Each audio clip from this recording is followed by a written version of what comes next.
FSN Radio. It's all about what's next. Go to financialsurvivalnetwork.com and sign up for your free weekly newsletter. You'll also get 3 free reports. The Financial Survival Network. It's all about what's next. Welcome. You are listening to the Financial Survival Network. I'm Kerry Lutz. Today's 2/20/19. Well, if you're one of the many millions of Americans who've gotten smaller refund checks, compliments of the IRS Christmas Club savings account, well, then you probably want to hear what we're going to say, why it's happening, why it's not necessarily bad, what it means, and what about next year? Well, our good friend Jeff Socha, noted tax expert and all-around accounting guy, is with us now to opine on this. Jeff, it's great to have you back. Why are the refunds getting smaller? Hi, Kerry. Thanks for having me. People are expecting refunds because they look at it like a savings plan, I think, like you're mentioning. And the refunds are smaller because the accounting software that's used to withhold taxes throughout the year actually adjusted during the year. So what happens is people might have experienced a slightly larger take-home pay, but didn't quite realize that that was the benefit. And so then they get to the refund part of the year that we're going into now, where they're going to file their return and see if they get any money back, and they're wondering where the money is that they thought they were getting back. So effectively, it's kind of an illusion.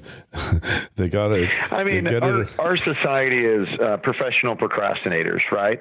So I think due to that instinctive procrastination that we have, we end up surprised by something that we could have actually known about a year earlier. And so now we end up, oh gosh, I'm so surprised.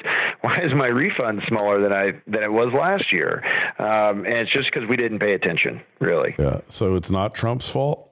I don't think so. I think at the end of the day, the tax code has actually cut most people's taxes. So, you have most Americans weren't actually even claiming $12,000 of write-offs.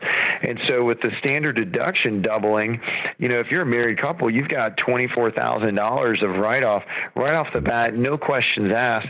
And you might have not had that before.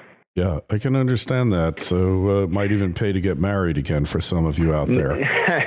Yeah. Now, of course, there are states that did get whacked. I mean, we're in Texas, so thankfully we don't have state income tax. But if you go out to a state like California, where the top bracket's at 13.3, they could be receiving a smaller refund for a different reason. You're no longer allowed to deduct all of those state income taxes. The SALT taxes, or state and local taxes, are limited to a $10,000 deduction. So, in Texas, the way that might affect you is the amount of property taxes you can write off. Mm-hmm. But, if you're a high income earner in a high state income tax place like California, you just lost a major deduction. So that's also having an impact on some folks. I can see that for sure. In New York, in New Jersey, Connecticut, all of these high tax states, even a state like Minnesota, high tax state, Illinois, a lot of taxes. So it surprised me is Massachusetts. I always thought it was a high tax state, and compared to some, it's just not. I mean, it's one rate for everybody. I think I don't remember, it's 5.1% or 6.25, but everybody pays the same rate. And it's kind of in the middle of high tax states. So, interesting thing, Jeff, is that people are fleeing these high tax states where possible. Obviously, if you have family in New York or California that you don't want to leave, or a business that you can't leave, or employment that you'll never be able to replace, then not so easy to leave. But it's really up the incentive for you to move out of these high tax states if you can swing it. Yeah, and it's easier than it's ever been with technology allowing for a lot of work to happen remote. I live in Austin, Texas, and we're a huge beneficiary of this. At one point, I'm not sure what the current statistic is, but we had over 150 people a day moving into Austin, Texas. A lot of those coming from these high tax states, just like we have a lot of tech companies bringing jobs here for the same reason. So, but when you talk about corporations, I've seen an article going around talking about Amazon paying zero tax. And I don't know if that's true. I haven't audited their financials. But even if it is, a lot of people want to kind of hate on the corporations and this new C Corp tax rate getting cut to 21%.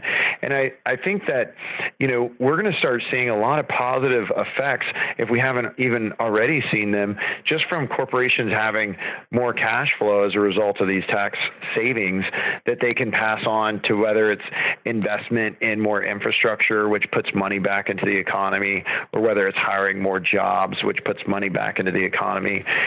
So sometimes people get hung up on the wrong thing when they look at this tax plan. Hey, and look, the fact of the matter is that prior to this reform, which Democrats and Republicans had agreed upon for years, the U.S. had the highest tax rate of any developed country in the world, higher than even Canada, higher than just about any other country. So cutting it down to 21%, this wasn't exactly a new concept here, Jeff. I mean, we've been arguing over it for a decade. Yeah, it's not a new concept. I mean, I actually believe that, the Tax Cut and Jobs Act is probably one of the primary reasons we're not in a full-blown recession right now. I mean, every 12-year period, there's two recessions. We haven't had one since 2008, so that puts us due for one by 2020, and we might as well have already been in one had it not been for this, tax break to the corporations fueling the market and the expansion. Yeah, exactly. I mean, whatever growth is now, it certainly would have been substantially less. And a lot of you out there got these bonuses and raises. We had power companies being forced to cut their rates because their tax rate was lowered. And So it really made a lot of sense. You have good companies out there like I believe it was Southwest Airlines that I saw recently. They gave, on average, every employee got a 14% bonus at the end of the year for 14% of their annual income, which is pretty significant. So, now I'm sure there's other airlines that weren't as thankful of their employees, and maybe they were more greedy, and they'll probably lose employees because of that. But I think the good corporations are being good stewards of the savings, and they're putting it back into the economy. Exactly. This is the biggest tax law change since Reagan, and I think that's really the current fuel behind the positive aspects of our economy, the low unemployment right now. Mm-hmm. Yeah, for sure. There's no question about it. I mean, we've come a long, long way here, and all of this is a benefit. So you can try to make the class warfare argument, right? Isn't that it? Back to the original question around the, people wondering, hey, why are refunds different, or things aren't the way I thought they were going to be. That's also a symptom of this age-old problem we've had with the tax code in the United States. And I think it's one of the things the Tax Cut and Jobs Act failed to do was simplify it. I mean, it's a very complex system, and because it's complex, most people out there in the general public are just lazy about learning it. They don't. Who's going to carve out their time on a Saturday to just become more familiar with the tax code and understand how it affects their life? Not many people do that. No, definitely not. And it's really unfortunate, because what you're describing here is really ignorance, isn't it? FSN Radio. It's all about what's next. Egypt is on the verge, once again, becoming a world-renowned gold producer. The golden age is being rediscovered. For millennia, ancient Egyptian kingdoms prospered from unparalleled riches. Pharaohs built their empires and flaunted their abundant wealth that was made possible by the country's resource-rich gold deposits. Despite this rich history, modern Egypt remains one of the most underdeveloped gold mining countries in the world. Eitan Resources is at the center of the modern Egyptian mining world, diligently working both as the only public exploration company in Egypt today and as the advocate for mining reform with the Egyptian government. However, those that arrive early like Eitan will reap the best rewards. Eitan's discovery of the legendary Lost Mountain of Gold at Rodruin and its current aggressive drilling program there could potentially reap those rewards. Eitan Resources is focused on its 100% owned Abu Marawat concession in the Arabian-Nubian Shield, located 200 kilometers north of Centamin Sakari's world-class gold mine. Eitan possesses first-mover advantage in the under-followed jurisdiction of Egypt, which is currently undergoing mining reform. To stay on top of Eitan's latest drill results and news, go to eitanresources.com. Eitan trades on the Toronto Venture Exchange under the ticker AAN and on the OTC under the ticker ANLBF. The Financial Survival Network. It's all about what's next. Well, I don't know how much of it is ignorance or just we don't make it a priority until it becomes a priority. So, we don't think about taxes all year long. Then we have to go file them and wonder why it didn't work out the way we wanted. And there's not many things in life that just magically turn out the way you want without you putting any attention towards it. Yeah, exactly. Could not agree with you more on that topic. It's just unfortunate that the average person doesn't get this, right? Right. And you have a lot of busy entrepreneurs out there. I mean, you've got a lot of small businesses that have a huge impact on the economy. And there's some complicated parts of the tax law there around the Section 199A. And, do I get this credit? Is there a 20% deduction? How does that work? And if they don't have good advisors around them, they could end up with some adverse effects or even overpaying the government, leaving money on the table. Yeah, very true. So really getting the proper advice and getting a good advisor, tax advisor, because it's always better to plan for this stuff, right, than it is to be surprised by it. Exactly. Yeah. So what advice for next year? Or this year, I should say, 2019. What can you do to really protect yourself? And is it really preferable to get a tax refund? Ideally, you should get nothing back. You should pay exactly what you owe and maybe owe a couple $100, right? Right. Yeah. On that last point, Kerry, I mean, people that want to use the tax system as a savings vehicle, I mean, essentially what you're doing when you get a refund, what that means is you gave the United States government an interest-free loan. You said, here's my money. I don't know what to do with it. So you just hold on to it and you can give it back to me later. And, if people want to do that, you and I could start a business to hold all of their money for the year, get some interest on it, and then just give it back to them a year later. So I don't know. I don't really understand why people desire a refund, because it's like you said, the game should be to get as close to zero as possible. I'd rather end up owing $100 than getting something back, because it means I got to keep the $100 for the year and use it. And then I'm kind of borrowing from the government a little bit. So exactly. The whole notion of a refund being a good thing is a fallacy to begin with. Right. So really what we're talking about here, I started out the show talking about the IRS Christmas Club, because remember, the Christmas Club, you would go to the bank, cash your paycheck, and put in $10 a week, say. And then at the time for Christmas, you would have money for gifts, right? In theory. Right. So that's what the tax refund really has come down to, hasn't it? Putting it on layaway. I mean, and that's just a symptom of our country not having good financial literacy.